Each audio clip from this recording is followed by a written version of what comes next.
ஹாய்ங்க. இன்றைக்கி நம்ம பார்த்திங்கன்னா ஆல்ரெடி நம்மக்கிட்ட வந்த கிளைண்ட்டு தான் அவங்க. கெரோட்டின் க்ளூ எக்ஸ்டென்ஷன் தான் இப்போ ரீஃபில்லிங் பண்ணுறோம். ரொம்ப கம்மியான ஹேர் தாங்க வைக்கிறோம். இங்கே பாருங்கள், நிறைய கேப் விட்டு கூட வச்சுருப்பேன். ஹேர் வந்து கம்மியாக இருக்கிறதுனால பார்த்திங்கன்னா இந்த கேப் விட்டு விட்டு வச்சுருக்கேன். உங்களுக்கு நான் ஃபுல்லாக ஃபினிஷிங் பண்ணிவிட்டு அதுக்கு பின்னாடி உங்களுக்கு எப்படி இருக்குன்னு காமிக்கிறேன்.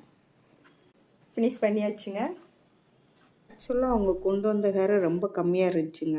அதோட என்கிட்ட கொஞ்சம் ஒரு 10 ஸ்டாண்டு இருந்துச்சு, அதையும் சேர்த்து வச்சுட்டோம். அந்த ஹேர் தான் கொஞ்சம் லென்த்தாக இருந்துச்சு. லென்த்து பார்த்திங்கன்னா இந்த இடம் ரொம்ப அடர்த்தி கம்மியாக இருக்குது பாருங்க, அதனால் கொஞ்சம் கட் பண்ணிடுவோம். என்னடா இவ்வளோ கம்மியாக ஹேர் வச்சுருக்காங்களேன்னு பார்க்காதீங்க.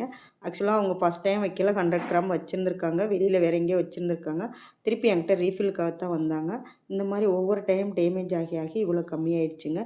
எந்த டேமேஜ் இல்லாமல் இருக்கணும் அப்படின்னா நீங்கள் ஃபெதர் எக்ஸ்டென்ஷன் போய்க்கிங்க, அது ரொம்ப பெஸ்ட்டாக இருக்கும்.